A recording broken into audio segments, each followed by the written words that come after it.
Hello, y'all. It's me, Miranda, and I'm coming again to give you my birth story. My birth story is a little late, but still early. Um, I don't know if I discussed in my last video, but I was scheduled for a C-section on the 22nd of June, and little mama came early at May 22nd. The reason for my C-section, I don't know if I discussed it, was because the insertion of her card was in the very edge of the placenta. Usually the placenta in the cord, and the insertion of the cord is towards the middle of the placenta, and the veins kind of spread out across, the placenta to bring blood in and out through the cord. But her cord was kind of marginal insertion at the very edge of the placenta, and the insertion of the cord was towards the bottom near the cervix. So that's what they call velaceous insertion with possible vasa previa. Vasa previa means because you know how the veins will go across and kind of spread like a starburst across the placenta if it's implanted in the middle. The same starburst insertion will happen if it's implanted marginally on the edge of the placenta. So they believe that the veins would go across the membrane, and if that were to happen, especially with being close to the cervix, if my water were to break, the fear is that the veins will also break, and then me and the baby, but primarily the baby, because her volume of blood is less, will hemorrhage and bleed out completely, and it will happen in a matter of microminutes, like 2 minutes, and I wouldn't have time to reach a facility to have the baby taken out or anything. So that was the fear. So they planned for me to have a C-section at 39 weeks. My last visit was at 34 weeks. The baby measured 5 pounds 7 ounces. My maternal fetal medicine doctor measured my cervix. Said everything was fine. I posted a video of that last visit, but I put it on private. So if you want to see that visit, just send me a message, and I'll go ahead and give you access to that video. But she said everything was fine. The only thing of note was that from my last visit to that visit, her volume of fluid did increase. But other than that, everything was fine. So on the 6 days later or 5 days later, I had a normal day. Went to work, came home. I didn't do anything strenuous. I did some overtime, but that's consists of me sitting down at the computer, so that's nothing strenuous. Went to bed. Next thing I know, I wake up and I thought I was peeing in the bed. To your mind, but that's what it felt like.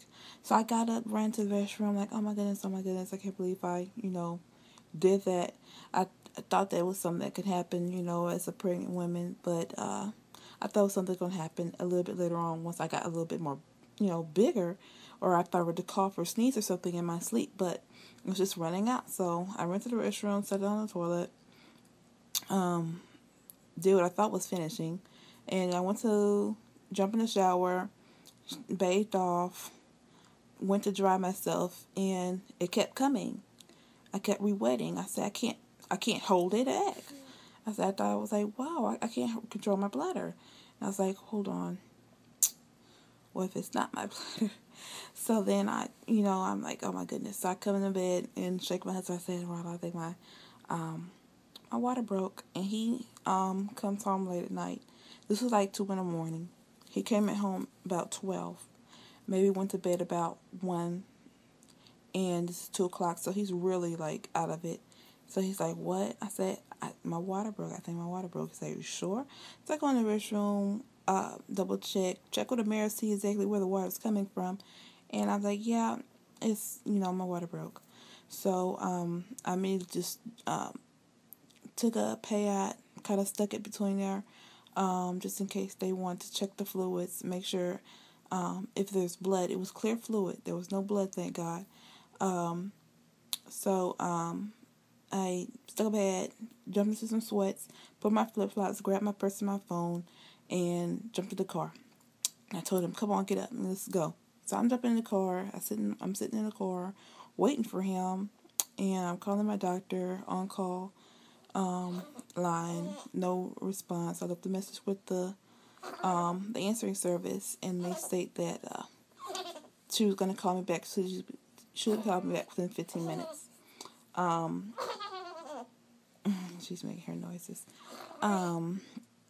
So he's taking a lot of time. So I'm like, what is he doing? Because it seemed like seconds to minutes, hours.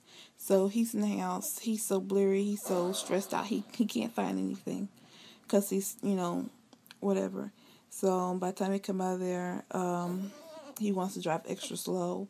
And I'm like, no, you need to go, hurry up. Speed bumps. I said, we're good. Just get us to the hospital. And the hospital's like 8 minutes away. It's just up the street.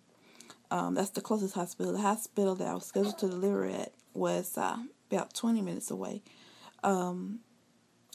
There's the same hospital like Memorial Hermann, but this one branch was different from the different branch. So I went to the closest one, and my doctor, by the time she answered me, called me back, I had already signed in. I already been admitted, and she said, well, I can't deliver you at that hospital because I'm not, privileged there. I said, well, you should have called me back sooner, but I'm already here, and I'm not about to get up out of here and drive 20 minutes away with this condition. So I'm in there. I'm still kind of in shock. And the nurse, she straps me to the monitors, and then I tell her, well, I was scheduled for C-section because I have fallacious insertion. So she was going to check me for dilation, so I don't even know if I was dilated. But as soon as I said that, she stopped. She said, well, let me go talk to the doctor. She goes talk to the doctor, and I'm waiting there. I'm like 2 minutes. I'm like, gosh, they're taking a long time. This is like a high-risk scenario. Next thing I know, I have a whole suite full of nurses and doctors talking about, well, we got a fallacious surgeon. We're going to deliver you right now, and we don't know if we're going to be able to have you conscious or not. It was that type of emergency where they had to, we're going to see if we're going to probably have to knock you out. I was like, oh, no. I said, please don't, do that. Because, I'll get into that later. But, so I'm trying to get this in like 10, 12 minutes. Next thing I know, they're doing IVs and the catheter at the same time. So I'm like, double ouch. And then once all this stuff started moving, the adrenaline kicked in, and I started getting the adrenaline shakes like I couldn't control. I was shaking everywhere. And they're sticking me, and I'm signing on my paperwork. One nurse is telling me what's going on. The anesthesiologist is telling me the side effects and everything he's going to do. And one nurse trying to get me to sign consent forms. All at the same time, simultaneously, everybody's trying to get me to listen. I'm just pulling all these different directions. It was just so fast. So I got there about 2:30, maybe 3 o'clock. And by 5:26, she was out. And I was able to be conscious. They gave me the spinal block. And it was glorious. I don't know why people cry about epidurals. That shit is the bomb. One shot, it didn't even feel my catheter and the IV that they put into my arm felt worse than that epidural. So I'm sitting there waiting for the pain. It's like, okay, here it comes. We're gonna numb you, and then we're gonna do this, blah blah blah. I'm like, okay. So I'm sitting there holding on to the nurse, and I'm just okay. All right. That's it? So that's it. I was like, oh wow, shit. I'm having a baby every day. So then we went ahead, and my husband was there with me during the procedure. And while they were doing it, I don't remember too much. I remember laying there. The anesthesiologist was talking to the surgeon, the doctor that delivered me. and they were talking about Dancing with the Stars, was I guess had their finale that night, and they were talking about that stuff serious. You would think they were talking about, a sports event or a game, but they were really getting into it. I remember thinking that was really weird. And then it's like this.